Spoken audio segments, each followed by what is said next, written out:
현재 전 세계적인 확산 가운데 일본 당국은 위기를 맞고 있습니다만 이제는 전기까지 나갈 위험에 처해 있습니다. 일본은 아베 총리가 전격적으로 긴급사태를 한 달 더 연장하기로 결정하면서 일본 내 경제는 약 250조 원 이상의 타격을 받을 것으로 예상이 되는데, 여기에다가 한 가지 에너지 공급에 문제가 생긴 것으로 파악되고 있습니다. 일본 당국에 따르면 현재 일본의 LNG 비축량이 약 2주 분량 정도로 유지하고 있다는 것인데, 원래 일본에서는 LNG를 평상시에도 2주간 보관하고 있으니 큰 문제가 안 될 걸로 보입니다만, 전 세계적 확산 위기로 인해서 LNG 운반선의 물동량이 급격하게 감소하고 있는 것이 큰 위협이 되는 것이죠. 실제로 LNG선이 정기적으로 일본에 들어오다가 몇 차례 지연이 발생해서 현재 불안감을 더하고 있는 상황이죠. 또한 LNG 운반선은 중동에서부터 일본까지 오는데 약 한 달 정도가 소요가 되므로 그 사이에 중동이나 일본에서 확산 사태가 심각해지면 배가 정박이 안 되거나 중동에서 운송이 상당 기간 막혀버릴 수도 있는 것입니다. 이것은 일본 전력 생산에 큰 문제로 떠오르고 있습니다.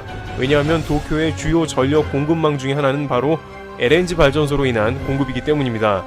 일본은 지난 동일본 대지진으로 후쿠시마 제1발전소를 잃었는데, 그 이후로 LNG 발전을 대폭 늘려 현재 일본 전체 전력의 약 30%를 감당하고 있는 수준이기 때문입니다. 또한 확산 사태로 인해서 일본 내의 원자력 발전소도 일시 폐쇄가 되는 등의 위협도 실제 존재하고 있습니다. 따라서 이러한 가운데 만약 일본의 에너지 공급에 문제가 생기면 한국이 도와주는 수순으로 가는 게 아니냐는 의견도 온라인상에 공유되고 있습니다. 실제로 과거에 한국이 일본의 LNG선을 양보해준 전례가 있기 때문입니다. 과거 동일본 대지진 때 일본의 각종 에너지 관련 시설이 제대로 기능을 못하면서 중동과의 LNG 계약이 파기되자 일본은 한국가스공사에 SOS를 보냈습니다. 대지진 날짜가 3월 11일인데 약 5일 뒤인 3월 16일에 일본 당국은 한국이 받기로 한 LNG선 물량 50만 톤을 일본에 먼저 보내주기를 간곡하게 요청했습니다. 일본 전역이 전력 공급으로 비상사태인데다가 중동과의 LNG 계약도 자동 파기되어 도움을 구할 데가 오직 한국밖에 없는 상황이었기 때문입니다. 뿐만 아니라 한국은 SK, GS 칼텍스 등의 정유사들이 원유도 보내줬고, 원자력 발전 생산을 위해서 붕산이 부족하자 약 50톤의 붕산 원료도 일본 측에 적극 지원해줬습니다. 이처럼 한국은 일본 전국에 전력 공급을 위해서 물심양면 각 기업을 비롯해 국민까지 1,000억 원이 넘는 성금을 보냈던 기억이 있다 보니 이러한 또 한 번의 일본에 에너지 지원할 상황이 나오지 않겠냐는 이야기도 나오고 있는 것입니다. 일본도 막상 자국의 에너지 상황이 녹록치 않은 경우에 한국에 적극적으로 도움을 구할 수밖에 없는 것입니다. 실제 동일본 대지진으로 인해서 일본은 수개월에서 길게는 1년 넘게 전력 공급에 애를 먹을 정도로 힘들었기에 이러한 보이지 않는 요소는 일본 당국을 긴장시키고 있습니다. 그런데 만약 일본이 이러한 에너지 위기가 들이닥쳐서 한국에 도움을 요청할 경우를 가정해봤을 때 과연 동일본 대지진 때처럼 도움을 받을 수 있겠는가에 대해서는 여론이 싸늘해서 쉽지 않을 수도 있다는 것입니다. 과거 이러한 경제적인 도움을 일본 정부가 받았음에도 일본 당국은 보란듯이 작년에 수출 규제를 강행하면서 경제적인 교류를 끊어버리는 일종의 보복 행위를 했습니다. 작년 수출 규제 당시에 일반 국민들은 구호품과 성금을 1,000억 원가량 보내준 것을 이르며 배신이라고 했습니다만, 경쟁에서는 당시 지원해주거나 양보했던 가스나 원유 등 에너지 원조를 일본이 무시했다며 통탄한 것으로 전해집니다. 따라서 일본 입장에서는 다시 한번 이러한 경제 분야의 도움을 청하기는 쉽지가 않을 것이고, 국내의 여론도 만만치 않으니 이번의 에너지 위기는 일본에 정말 와서는 안 된다는 것이죠. 또한 한국도 LNG 전력 생산 비율이 일본보다는 덜해도 LNG 수급이 전 세계적으로 불안정해질 수 있기 때문에 지난번과 같이 한국에 거의 도착한 LNG선을 일본 쪽으로 보내주는 통 큰 결정은 쉽게 내릴 수가 없을 것입니다. 이와 같이 현재 일본은 국내외의 위험 요소가 끊임없이 등장하며 당국이 총체적 난국을 겪고 있는 상황입니다. 더 큰 문제는 현재 비상사태가 언제 끝날지도 모르는 출구가 없는 봉쇄이기 때문에 일본 경제에 메가톤급 위기가 닥친 게 아니냐는 의견이 제기되고 있습니다. 트래블튜브 여기서 마치겠습니다. 감사합니다.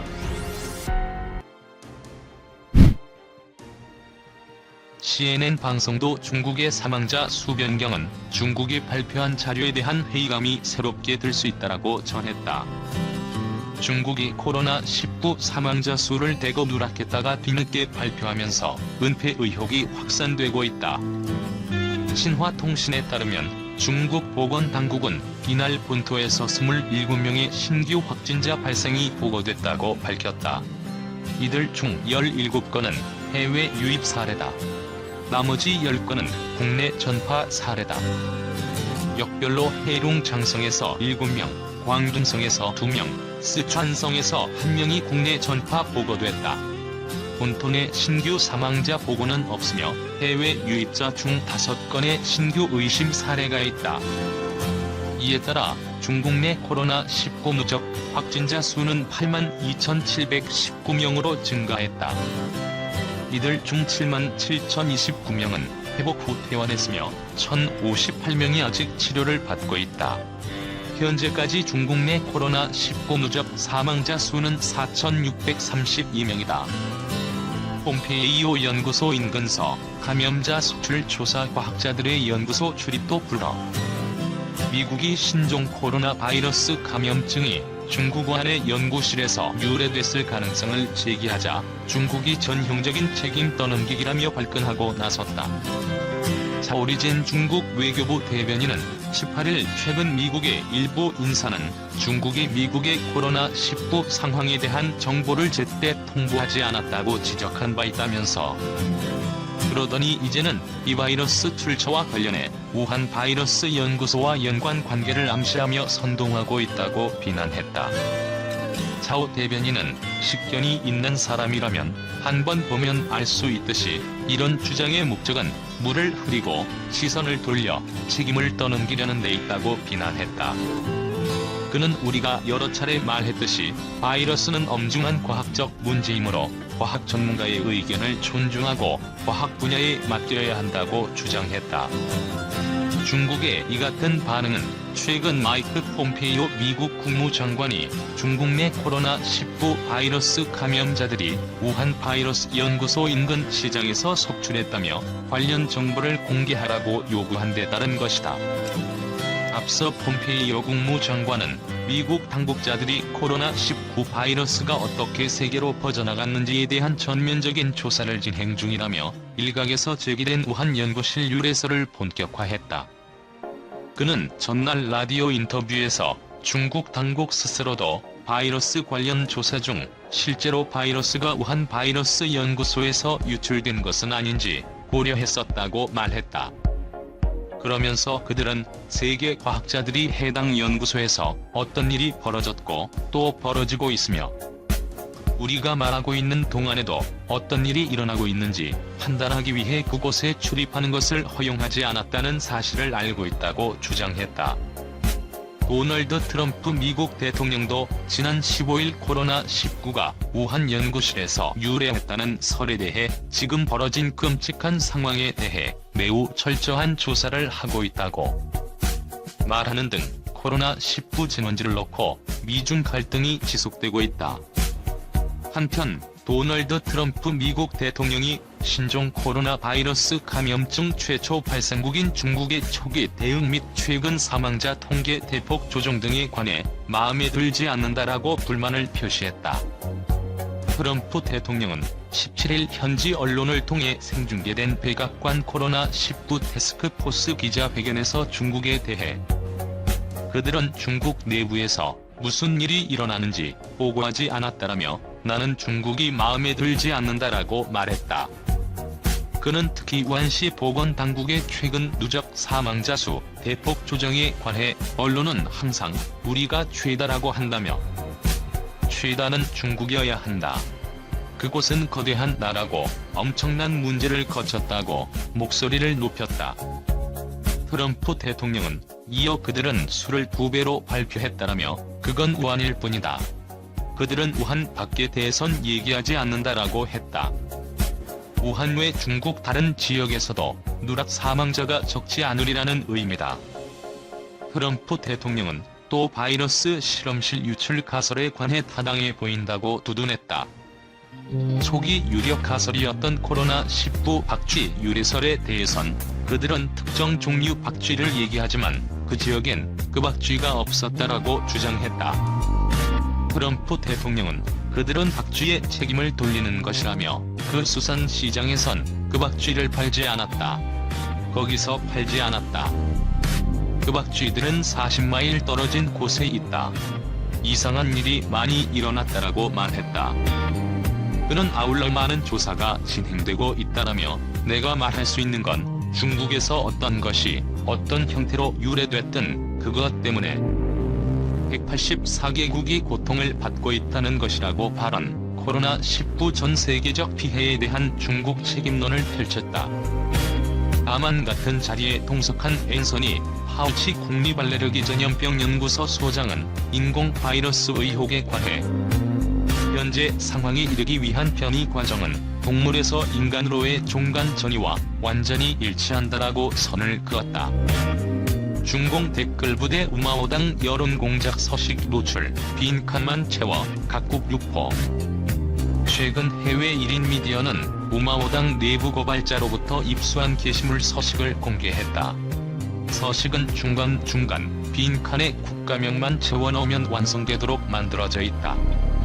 이러한 내부 고발은 중공 댓글부대 소속 인터넷 눈객과 우마오당 가운데에서도 양심 있는 이들이 은밀하게 저항하고 있음을 시사한다.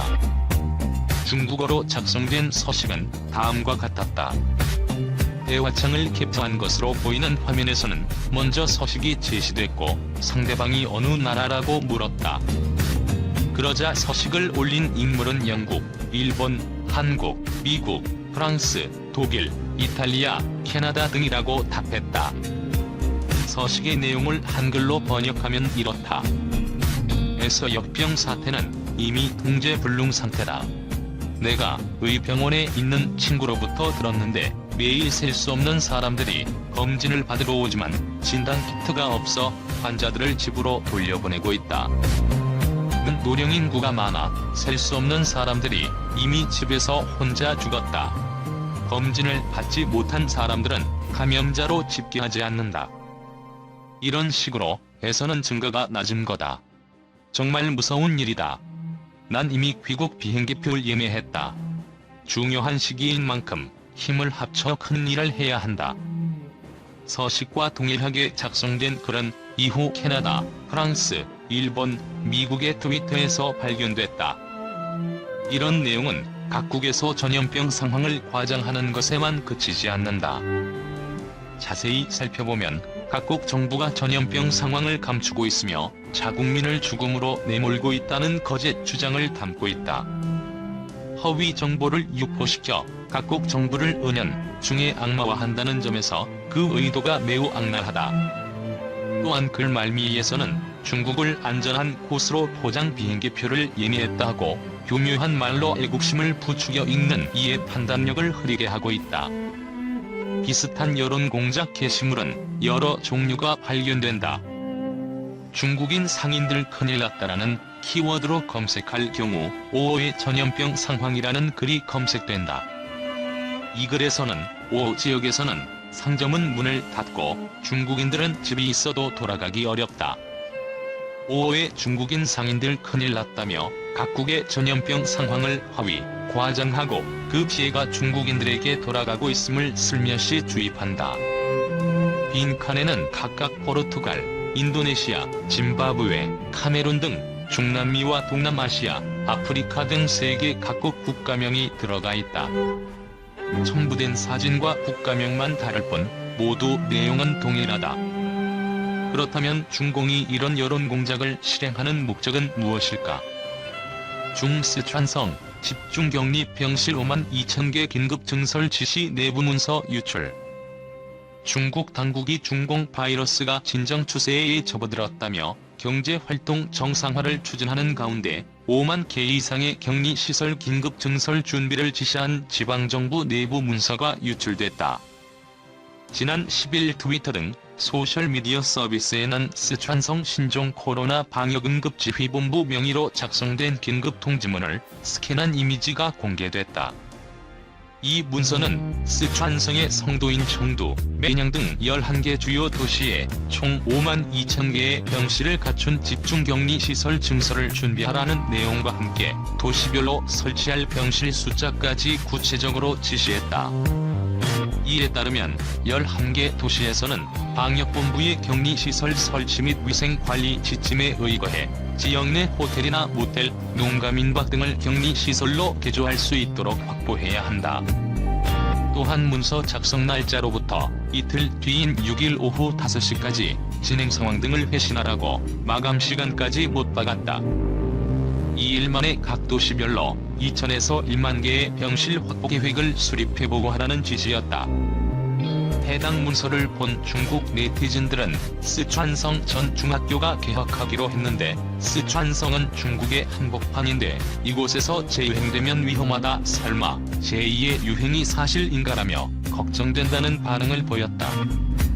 국내에서 감염병을 완전히 잡은 것으로 보도하고 있고 유학생들도 귀국하고 있는데 중국이 가장 안전한 거 아니었나라며 의문을 제기한 네티즌도 있었다.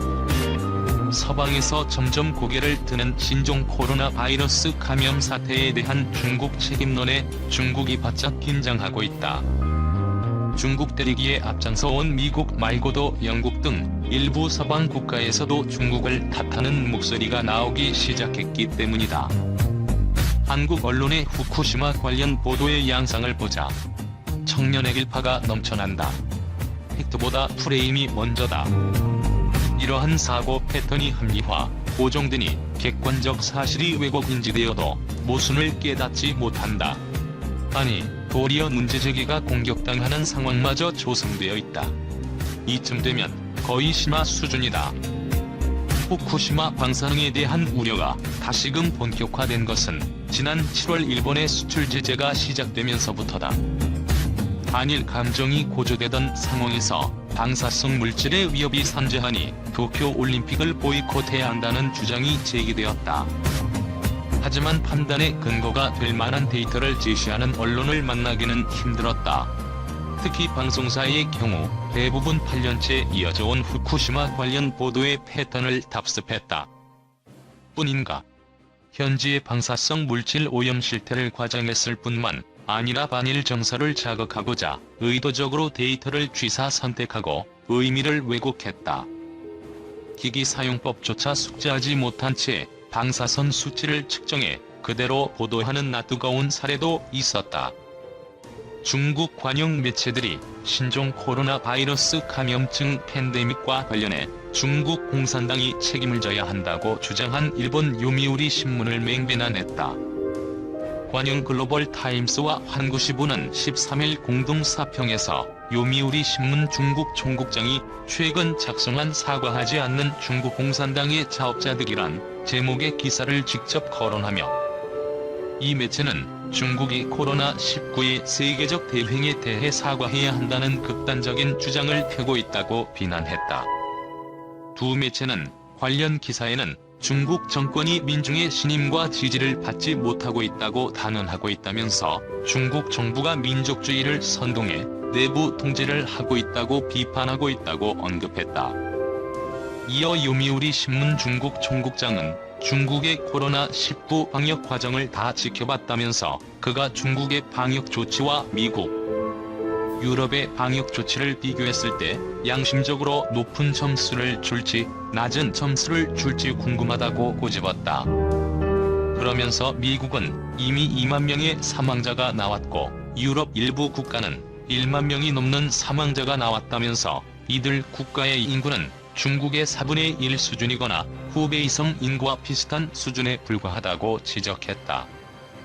두 매체는 또 이런 상황에서 미국과 일부 유럽 국가가 국민에게 사과해야 하는지 중국이 사과해야 하는지 모르겠다며 일본의 한 언론인으로서 그가 정치적인 입장 외에 어떤 사실과 논리, 공공성을 충실히 준수하고 있느냐고 반문했다. 이어 전 중국인은 국가의 방역 조치에 매우 만족하고 있다면서 우한 사람들 역시 미국과 유럽에서 발생하는 인도주의적 비극을 바라보면서 한두 달 전과는 완전히 다른 인식을 갖게 됐다고 주장했다.